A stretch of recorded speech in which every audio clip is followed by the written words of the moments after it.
Okay, so you want to know how to connect Instagram and Facebook to your Shopify store? I have the solution for you. The first thing you have to do is to be logged in Shopify and go to the admin panel.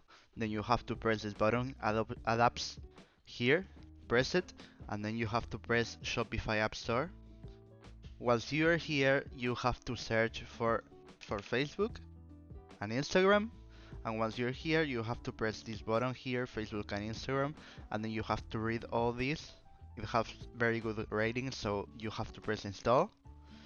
It will take a little bit, but it will be instant. So you press install here, and when you do that, you already have Instagram and Facebook on your store. The last thing you have to do is to configure it, and once you configure it, you will be able to link those applications to your Shopify store. So if this video was helpful, please subscribe, like, share, comment, and see you in the next easy way video.